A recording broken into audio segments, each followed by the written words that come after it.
정의용 신임 외교부 장관이 미국, 일본, 호주, 인도 등이 참여하고 있는 비공식적인 안보 협의체인 쿼드에 대한 참여 여지를 열어뒀다. 정 장관은 취임 첫날인 9일 오후 서울 도련동 정부 서울청사 별관 외교부 청사에서 기자들과 만나 쿼드 문제와 관련해서 저희는 그 협력체가 투명하고 개방적이고 포용적이고 국제규범을 준수한다면 어떠한 지역협력체 또는 구성과도 적극 협력할 수 있다고 본다고 밝혔다.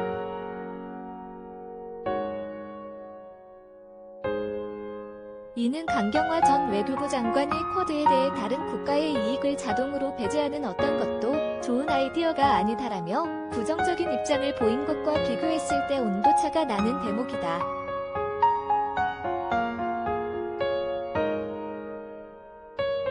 정 장관의 발언이 현재로서는 정부가 쿼드에 협력할 의사가 없다는 뜻을 보인 것이냐는 질문에 이날 기자들과 만난 다른 외교부 당국자는 그렇지는 않을 것이라며 기본적 원칙 3가지를 제시한 것이고 그렇다면 협력할 의지가 있다는 것이라고 설명했다.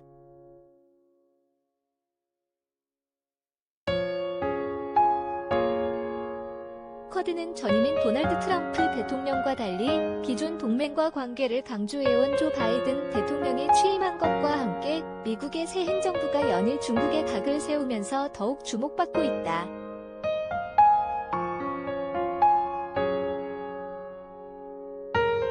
특히 바이든 대통령이 지난 8일 현지 시각 나렌드라 모디 인도 총리와 전화통화에서 쿼드를 언급한 것을 백악관이 공식 확인하면서 향후 미중 간 세력 경쟁이 더 심화되는 것 아니냐는 관측도 나오고 있다.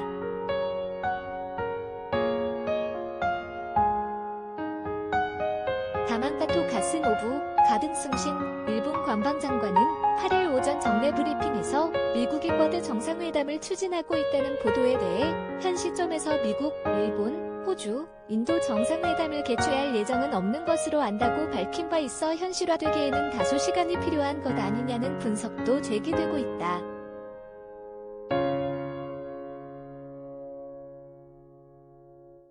정 장관은 미중 간 갈등과 관련 정부로서도 지역 정세 변화를 예의주시하고 있고 엄중하게 인식하고 있다며 미국, 중국 두 나라는 우리에게 모두 중요하다는 원론적 입장을 강조했다.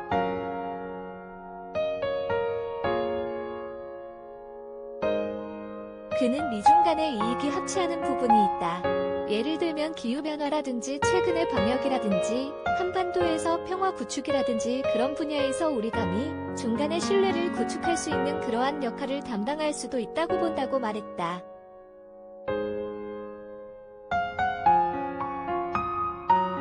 정의용 신임 외교부 장관이 9일 오전 서울 도련동 외교부 청사에서 열린 취임식에 참석해 취임사를 하고 있다.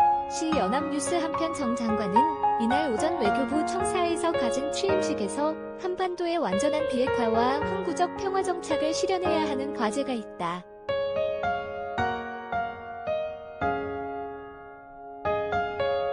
한반도 평화 프로세스는 선택이 아니라 반드시 가야만 하는 길이라며 교착 상태에 있는 북한 핵과 관련한 협상을 재추진할 것이라는 입장을 내비쳤다.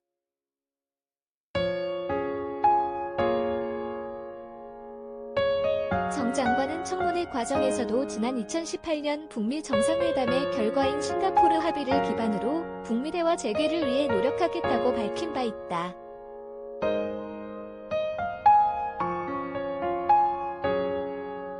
이에 이날 오후 미국 측을 어떻게 설득할 것이며 구체적으로 한미 정상회담을 비롯해 양국 고위급의 접촉은 언제쯤 이뤄질 것이냐고 보이냐는 기자의 질문에 정 장관은 최근 한미 간에 여러 가지 의제가 있지만 한미 간에는 기본적으로 입장에 큰 차이가 없다고 본다고 답했다.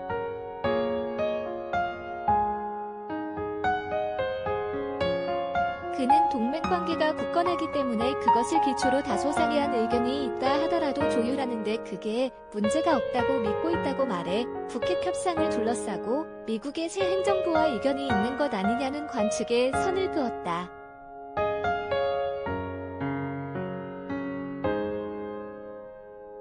정 장관은 한반도의 완전한 비핵화 목표를 가급적 초기에 달성하는 것은 한미 간의 공동의 목표이기 때문에 그것을 어떻게 이뤄가느냐에 대한 의견 조율도 용이하게 할 수 있다며 언론에서 여러 추측이 있지만 한미 간의 소통에 크게 어려움이 없다고 생각한다고 덧붙였다.